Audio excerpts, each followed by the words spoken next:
All right, so more of a review on the CK3520SE hydrostatic Kioti with the KL4030C loader, and I got a grapple for this. That grapple is pretty cool. It's like having an extra hand that can pick up 1,000 pounds or 2,000 pounds. The reason I'm doing this video today is I had my first breakdown. Just in case you own one of these tractors, this has the electric over hydraulic PTO with the button right here. This is how you engage and disengage the PTO in the back. There's no manual linkage, it's electric over hydraulic. That's what that means. So on some tractors you would have a lever that would actually engage the PTO manually through linkages. This doesn't have that. So I noticed that I didn't have any PTO. I was bush hogging. What happened was I got a stick jammed up underneath the tractor, and upon further investigation I ripped the wire from a solenoid. I'm going to show you where it's at because I couldn't find it. I had to do all this research myself and figure it out. So right here, right behind the step on this side, where there's this, I believe to be a hydraulic filter right here, there's a solenoid or a valve body, and in the back of that, right here, with this wire going up to a connector there, inside of this, I ripped the wires off here. So stick got in here somehow and ripped this wire off. Things happen. I'm not going to be under warranty. So I take this nut off. This whole thing came right off. This little solenoid switch valve thing there. I don't know what the actual term is. But right here, I ripped the wire right out of the base where it connects to this thing. So I took it home, took it off, took it home, soldered it, reconnected the other wire. Also, I replaced the fuse. So if you don't know where the fuse box is at in one of these tractors, I'll show you that too. So the fuses for the KC or CK, I keep saying it wrong, is actually, you open the hood on the other side, there's a fuse box right there. Couldn't find this on the internet anywhere, wasn't in the manual where the fuse boxes were at. But what was happening is I blew a fuse because I had a dead short. And if anyone doesn't know what a dead short is, that means power straight to a grounding source, which blows the fuses out, essentially. I don't know if that's the technical terms for that, but here's the fuse box. There's a 5 amp fuse in there. There's also a relay. If you look right here, PTO 5 amp, there it is. I gotta show you, right? PTO 5 amp. There's also a 5 amp relay. So I had to replace the 5 amp fuse, the fuse box. As we can look here, if anyone doesn't know how to read one of these, we have spare unit PTO. So we got spare unit PTO. It's pretty self-explanatory. Down here we got relays. So the first one is brake, PTO, cruise. So we go brake, PTO, cruise. So this was the relay. But this relay was okay. I took it apart, took it out of there. It's kind of a hard spot to get to because of the loader, but that's how it is.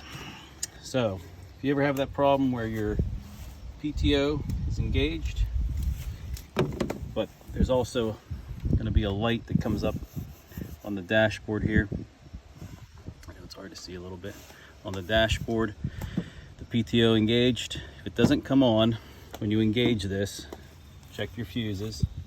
If you have a blown fuse, it's a possibility that it could be those wires down there got damaged, because it's kind of a weird design with these tractors that they do. There's a lot of stuff hanging out down here, you know, like look how close these wires are to the back tire. I mean, that's just that's just an accident waiting to happen. I'm gonna have to figure that out too. You know, you think that they would come up with somebody, I don't know, someone smarter than me needs to come up with a skid plate like they have for four-wheelers or UTVs or whatever, things that drive in the woods and drive in fields where there's obstacles.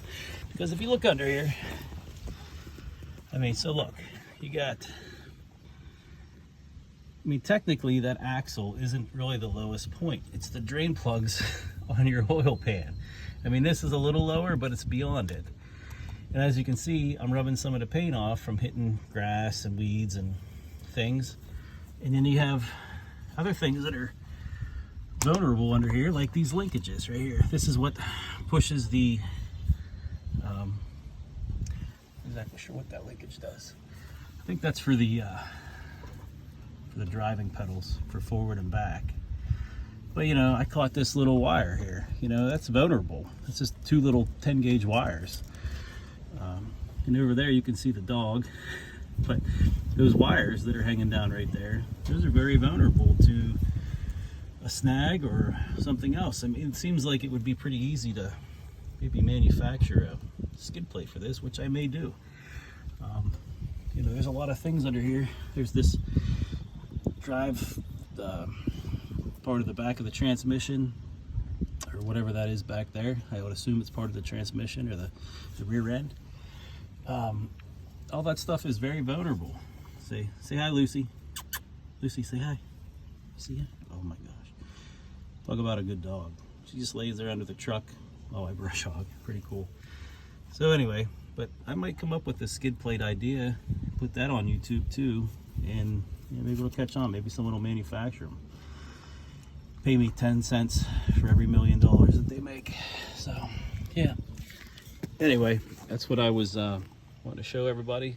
That was my first breakdown. This thing is due for an oil change. I'm gonna have to do that at some point in time. Maybe I'll do that on a video too. But you know, that's what the internet's all about, is sharing information and trying to help each other out. And luckily I have a dog bed here to lay on to get underneath the tractor. That's pretty sweet.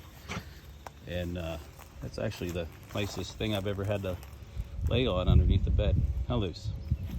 You bringing me all the sticks? Oh, now you're gonna scratch. Okay. So anyway, that's my video for, hey Lucy, you gonna say hi to everybody? Say hi to everybody? Huh? No?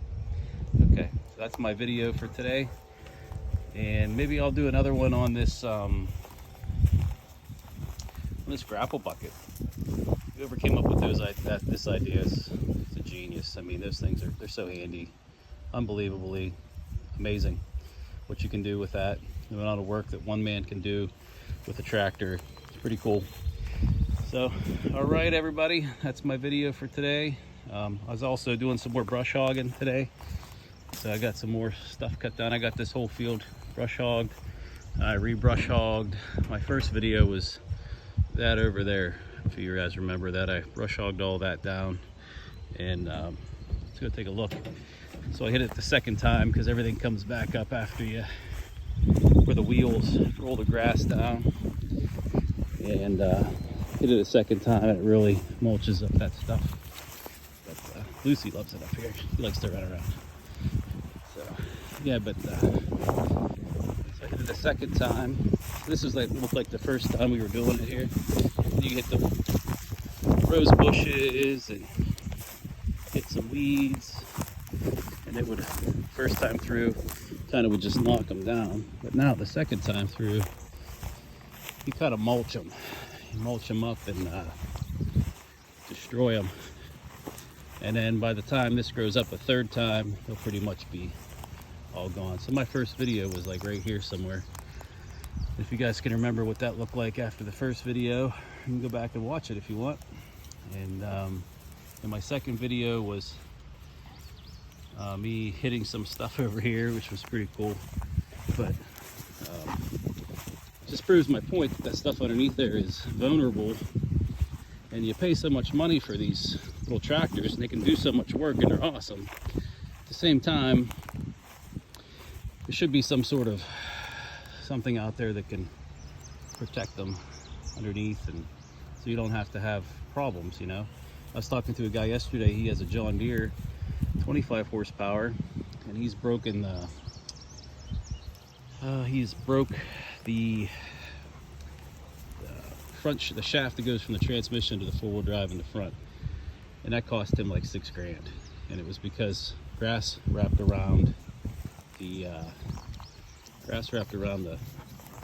shaft there and broke it. And it just feels like it should be something under there to protect that. So anyway, maybe I'll come up with something someday, and maybe someone else already knows something. So anyway, that's my video for today. Everybody have a great day. Lucy's gonna have a great day. I'm gonna have a great day. See you later.